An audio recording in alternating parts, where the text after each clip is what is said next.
Perkenalkan, nama saya Alfani Natalia Torar dari Prodi Nars Lanjutan Poltekkes Kemenkes Manado. Dan sekarang ini saya akan menjelaskan tentang pelayanan kesehatan lanjut usia. Pendahuluan, Puskesmas sebagai unit terdepan dalam pelayanan kesehatan masyarakat maupun perorangan telah tersedia di semua kecamatan. Sehubungan dengan hal tersebut, Puskesmas diharapkan mampu melakukan upaya promotif, preventif, kuratif, dan rehabilitatif tingkat dasar bagi lanjut usia. Pelayanan kesehatan lanjut usia di Puskesmas harus dilakukan secara profesional dan berkualitas, paripurna, terpadu, dan terintegritas dengan memperhatikan aspek geriatri pada lanjut usia.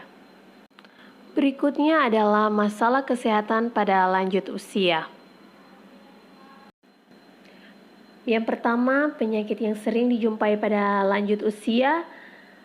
Salah satu permasalahan yang dihadapi oleh lanjut usia adalah masalah kesehatan akibat proses penuaan, terjadinya kemunduran fungsi sel-sel tubuh atau degeneratif, dan menurunnya fungsi sistem imun tubuh sehingga muncul penyakit-penyakit degeneratif, gangguan gizi malnutrisi, penyakit infeksi, masalah kesehatan gigi dan mulut, dan lain-lain.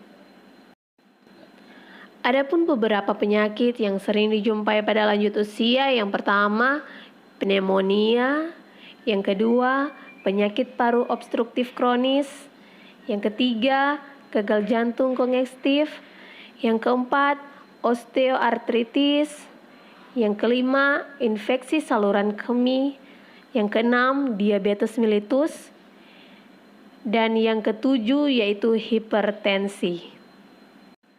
Berikutnya, sindrom geriatri. Sindrom geriatri adalah kumpulan gejala atau masalah kesehatan yang sering dialami oleh seorang pasien geriatri.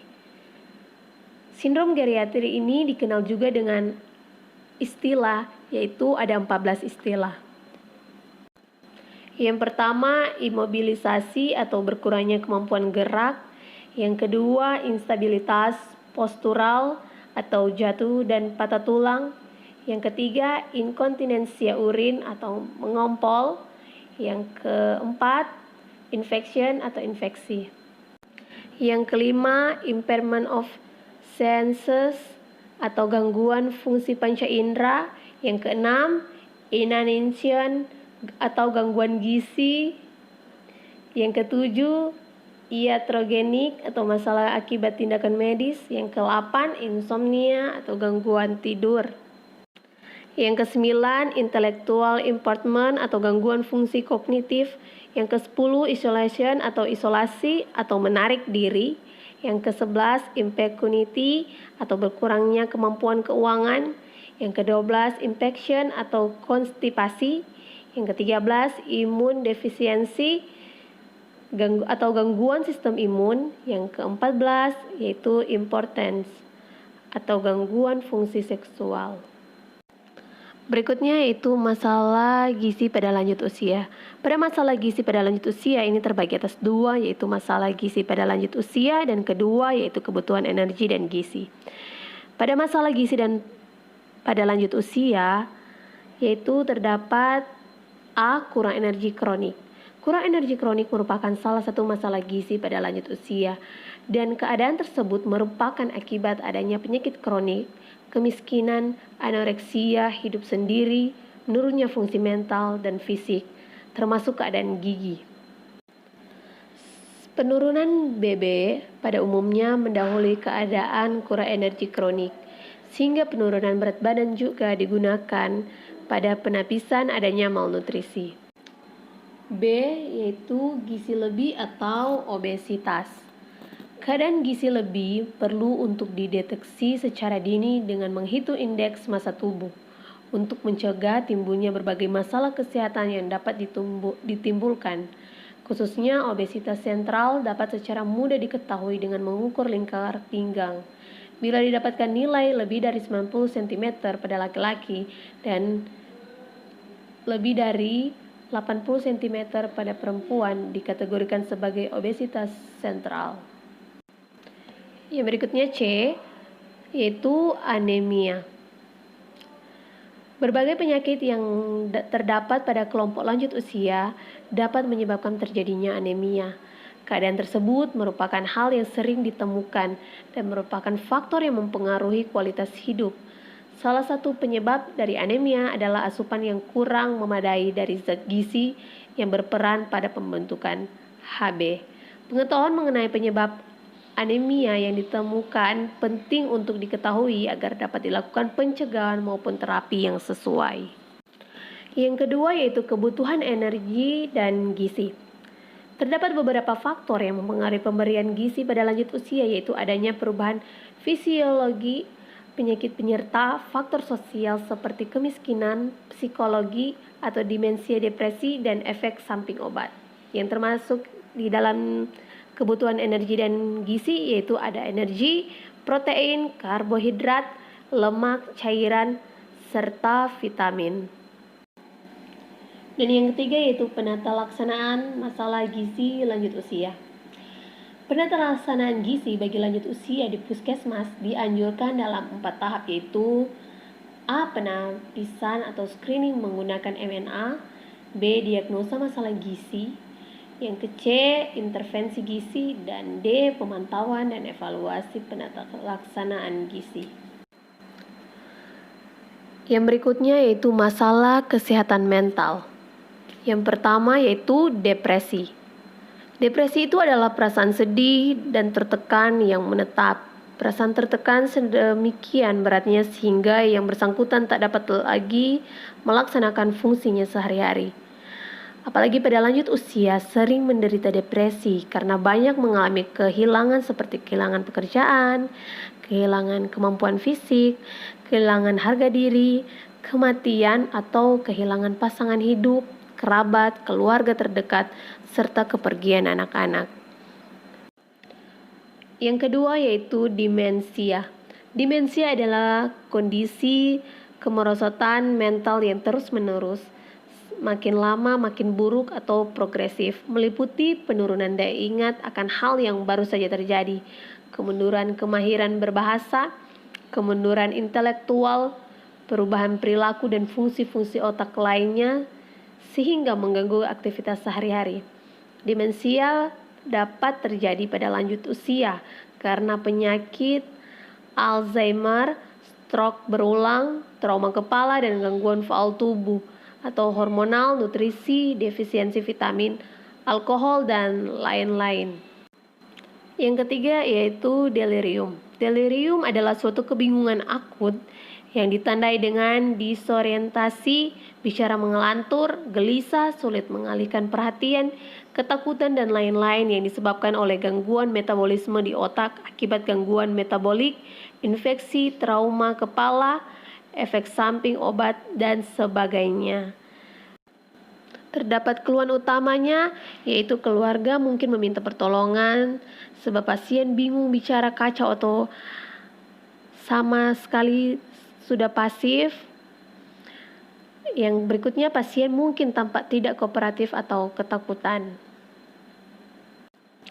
Yang keempat yaitu insomnia. Kebiasaan atau pola tidur lanjut usia dapat berubah, yang terkadang dapat mengganggu kenyamanan anggota keluarga lain yang tinggal serumah.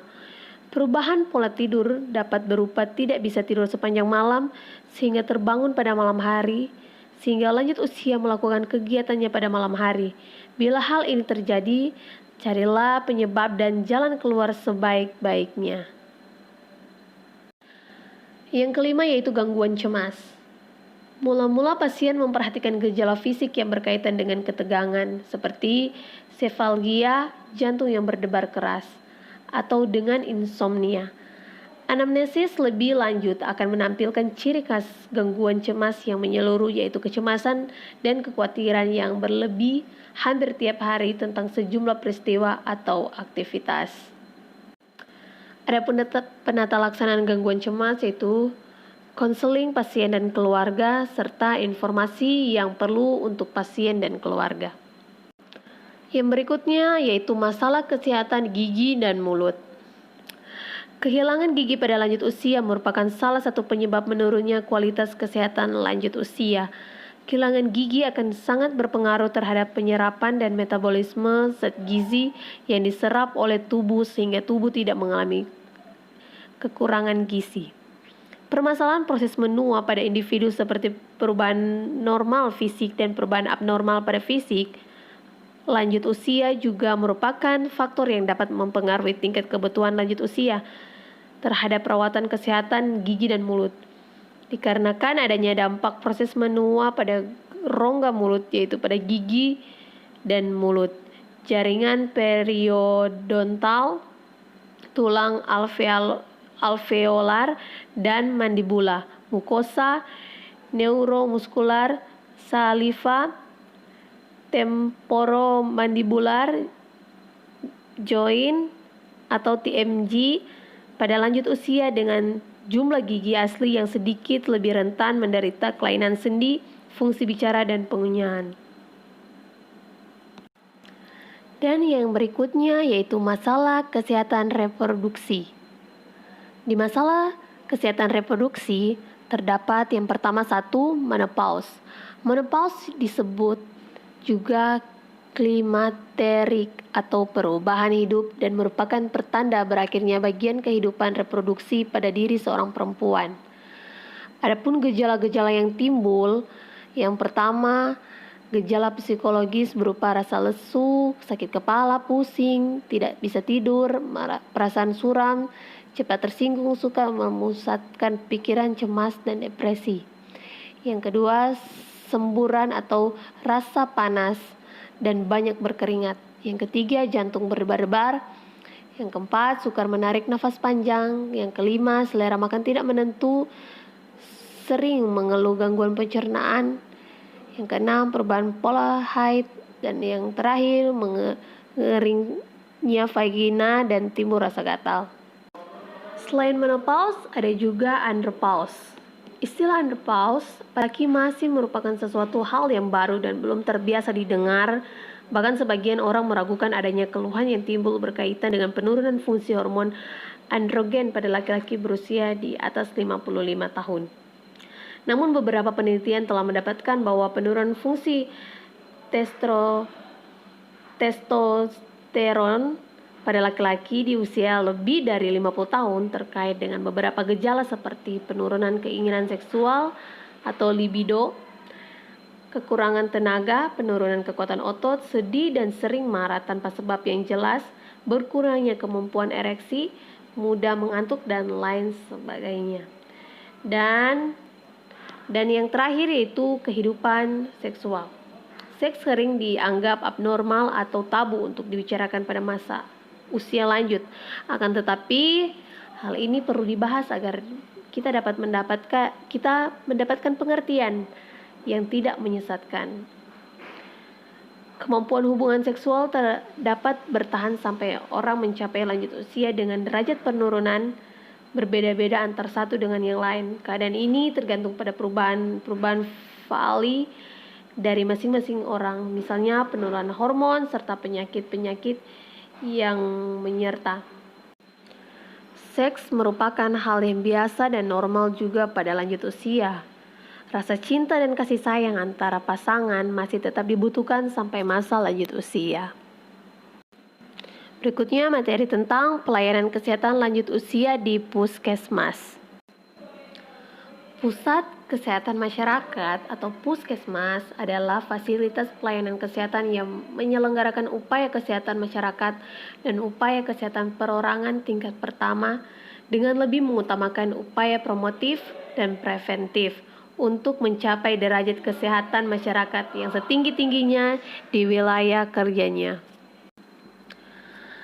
Untuk pelayanan kesehatan bagi pralanjut usia, kelompok pralanjut usia umurnya yaitu 45-59 tahun merupakan kelompok usia yang akan memasuki masa lanjut usia. Pada usia ini sudah mulai terjadi proses degenerasi sel-sel tubuh sehingga beresiko munculnya penyakit degeneratif. Untuk kelompok ini, upaya peningkatan kesehatan dan pencegahan penyakit serta deteksi dini penyakit merupakan prioritas pelayanan. Upaya kesehatan yang dilakukan pada kelompok pralanjut usia ini adalah 1. Peningkatan kesehatan melalui kegiatan senam atau latihan fisik secara teratur. Yang kedua, penyuluhan kesehatan untuk menerapkan perilaku hidup bersih dan sehat. Yang ketiga, deteksi dini gangguan aktivitas sehari-hari dan masalah kesehatan lainnya. Yang keempat, pemeriksaan kesehatan secara berkala yang bisa dilakukan di posyandu, posbindu, karang lanjut usia, dan lainnya, atau di puskesmas. Yang kelima, pengobatan penyakit dilakukan apabila terdapat gangguan kesehatan atau penyakit fisik dan penyakit psikis. Yang keenam, upaya rehabilitatif atau pemulihan berupa upaya medis, psikososial, dan edukatif yang dimaksudkan untuk mengembangkan semaksimal mungkin kemampuan fungsional dan kemandirian. Yang berikutnya, pelayanan kesehatan bagi lanjut usia. Pelayanan kepada lanjut usia yang datang di puskesmas yaitu sebaiknya diberikan di ruangan khusus supaya lanjut usia tidak harus mengantri bersama dengan pasien umum lainnya. Tapi apabila kondisi puskesmas tidak memungkinkan, dapat dilakukan di ruangan pemeriksaan umum dengan syarat pasien lanjut usia harus didahulukan. Adapun mekanisme pelayanan bagi lanjut usia di puskesmas yaitu yang pertama, pengkajian paripurna dan pada lanjut usia. Setiap lanjut usia yang berkunjung ke puskesmas pada kunjungan atau kontrak pertama dengan petugas kesehatan akan dilakukan program pengkajian paripurna menggunakan CGA atau Comprehensive Geriatry Assessment. Yang kedua yaitu unsur-unsur pengkajian paripurna lanjut usia di puskesmas. Pasien lanjut usia harus dikelola dengan kaidah yang lazim secara leg artis. Pada komponen identitas selain jati diri pribadi juga harus ditanyakan masalah ekonomi, sosial, lingkungan, dan dengan siapa pasien tersebut tinggal atau siapakah orang terdekat yang harus dihubungi bila terjadi sesuatu hal atau lain-lain. Pada komponen anamnesis, selain keluhan utama dan riwayat penyakit juga harus ditanyakan riwayat operasi, riwayat pengobatan, baik dari dokter maupun obat bebas. Riwayat penyakit keluarga, anamnesis gizi sederhana, serta anamnesis sistem. Adapun beberapa komponen pemeriksaan yang terdiri dari pemeriksaan tanda vital, pemeriksaan jasmani, pemeriksaan status gizi, pemeriksaan status fungsional, pemeriksaan atau penilaian status psikososial, penilaian status sosial, pemeriksaan status kognitif, pemeriksaan status mental, dan pemeriksaan penunjang dilakukan sesuai dengan kebutuhan. Yang ketiga yaitu pelayanan bagi lanjut usia sehat. Lanjut usia yang sehat adalah lanjut usia berdasarkan hasil pengkajian paripurna geriatri masuk dalam kategori kelompok 1 dan 2 yaitu lanjut usia yang bebas dari ketergantungan kepada orang lain atau tergantung pada orang lain tapi sangat sedikit atau mempunyai penyakit yang terkontrol dengan kondisi medik yang baik. Dari hasil pengkajian paripurna geriatri bagi lanjut usia sehat atau kelompok 1 dan 2 sesuai pengelompokan di atas akan diberikan pelayanan di ruangan kegiatan lanjut usia dengan berbagai kegiatan seperti latihan fisik, seperti senam, latihan fisik sesuai kebutuhan individu kelompok, stimulasi kognitif, edukasi, konseling, dan bila perlu pemberian makanan tambahan, serta pemberian makanan tambahan untuk gizi lanjut usia, berikan penyuluhan kesehatan primer, dan terakhir berinteraksi sosial. Yang berikutnya yaitu pelayanan kesehatan bagi pasien geriatri. Bagi lanjut usia yang mempunyai masalah kesehatan akan diberikan pelayanan pengobatan dan konsultasi di ruangan pemeriksaan umum puskesmas. Bagi lanjut usia yang tidak mampu ditangani oleh petugas puskesmas akan dirujuk ke fasilitas pelayanan kesehatan lanjutan. Prinsip layanan pasien lanjut usia di puskesmas adalah berdasarkan hasil pengkajian paripurna geriatri. Tidak semua pasien geriatri harus dirujuk ke RS. Ada kasus-kasus pasien geriatri sebenarnya masih bisa ditangani di puskesmas. Pengkajian paripurna pasien geriatri puskesmas bertujuan untuk menggolongkan pasien lanjut usia yang datang di puskesmas, apakah pasien tersebut masuk ke usia yang sehat, ke lanjut usia yang sehat dengan ketergantungan dengan ketergantungan ringan, atau pasien geriatri yang harus dirujuk ke RS atau pusat pelayanan lanjutan. Adapun prinsip penata laksanaan pasien geriatri itu ada prinsip pemberian obat, farmakokinetik, dan terakhir farmakodinamik. Kalau prinsip pemberian obat itu dimulai dari dosis rendah dan ditingkatkan secara bertahap sampai mendapatkan efek yang diinginkan, kecuali pemberian antibiotik. Untuk farmakokinetik itu obat yang sangat besar pengaruhnya terhadap efek pengobatan pada pasien lanjut usia. Dan untuk farmakodinamik, setelah obat masuk ke peredaran darah akan terikat pada albumin. Setiap obat mempunyai afinitas berbeda terhadap albumin. Semakin tinggi afinitasnya, semakin rendah konsentrasinya di plasma, dan semakin rendah ikatan dengan albumin, semakin tinggi kadar bebasnya di plasma. Hal ini akan mempengaruhi distribusi dan farmakodinamik atau efek obat di jaringan. Yang berikutnya yaitu pelayanan rehabilitasi medik untuk lanjut usia di puskesmas. Yaitu yang pertama, 1. Penilaian potensi rehabilitasi pasien lanjut usia. Yang kedua, faktor-faktor yang mempengaruhi program dan hasil rehabilitasi seperti faktor usia, psikologis, dan faktor penyakit. Yang ketiga yaitu proses rehabilitasi medis. Proses rehabilitasi medis pada lanjut usia berbeda dibandingkan dengan usia muda, walaupun diagnosisnya sama. Perbedaan yang paling jelas adalah pada target pencapaian keberhasilan baik proses ataupun tingkat pencapaiannya. Pada lanjut usia, targetnya mungkin rendah serta kecepatan langkah-langkahnya terhadap rehabilitasi umumnya lebih lambat. Yang berikutnya yaitu pengawasan dan evaluasi program. Pada pengawasan dan evaluasi program, artinya bila layanan perlu ditingkatkan maka dapat dirujuk ke rumah sakit tingkat layanan sekunder atau tersier. Dan yang terakhir itu aktivitas fisik dan latihan fisik pada lanjut usia. Latihan fisik yang dilakukan di puskesmas perlu mendapatkan pengawasan dan dipandu oleh tenaga kesehatan yang dilatih. Latihan fisik harus bersifat baik, benar, terukur, dan teratur. Bersifat baik jika latihan dilakukan secara bertahap. Setiap latihan dimulai dengan pemanasan, diikuti latihan inti, dan diakhiri dengan pendinginan.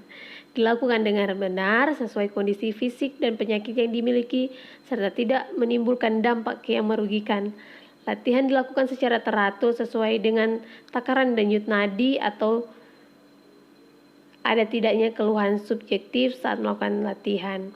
Kegiatan fisik atau kegiatan latihan fisik yang telah dilakukan di puskesmas sebaiknya dapat pula dilakukan secara mandiri di rumah sehingga menjadi perilaku sehari-hari sebagai bagian dari penerapan pola hidup bersih dan sehat.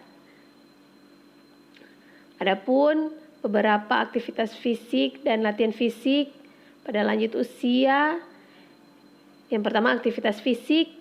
Setiap gerakan tubuh yang dapat meningkatkan pengeluaran tenaga atau energi. Contohnya aktivitas fisik meliputi olahraga, membersihkan rumah, mencuci, berkebun, memasak, menyetrika, mencuci kendaraan, dan sebagainya.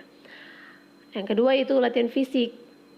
Latihan fisik seperti kebugaran jasmani, meliputi jalan kaki, jogging, stretching, latihan kekuatan otot, latihan keseimbangan, senam aerobik, bersepeda, dan sebagainya. Dan materi yang terakhir yaitu kegiatan luar gedung. Pelayanan di posyandu atau paguyuban Kumpulan lanjut usia, Posyandu lanjut usia adalah suatu wadah pelayanan kepada lanjut usia di masyarakat di mana proses pembentukan dan pelayanannya dilakukan oleh masyarakat berdasarkan inisiatif dan kebutuhan masyarakat itu sendiri dan dilaksanakan bersama oleh masyarakat, kader, lembaga swadaya masyarakat, lintas sektor swasta dan organisasi sosial dengan menitik beratkan pada upaya promotif dan preventif. Jenis-jenis pelayanan lanjut usia di Posyandu yaitu yang pertama pelayanan kesehatan, yang kedua pemberian makanan tambahan atau PMT, yang ketiga kegiatan olahraga, yang keempat kegiatan non-kesehatan di bawah bimbingan sektor lain. Untuk pelayanan lanjut usia di rumah atau home care yaitu yang pertama ada lingkup pelayanan keperawatan lanjut usia di rumah, yang kedua program asuhan keperawatan lanjut usia di rumah, yang ketiga kasus prioritas yang perlu dilakukan asuhan keperawatan di rumah, dan yang keempat proses asuhan keperawatan lanjut usia di rumah. Pelayanan di panti lanjut usia atau panti werda atau panti jompo adalah suatu tempat perkumpulan para lanjut usia yang dirawat dan diberi fasilitas serta pelayanan yang memadai. Puskesmas yang dalam wilayah kerjanya memiliki panti werda atau panti jompo atau panti lanjut usia harus melakukan pembinaan dan pelayanan kesehatan secara berkala ke panti tersebut. Demikian penjelasan materi tentang pelayanan lanjut usia dan masalahnya. Terima kasih.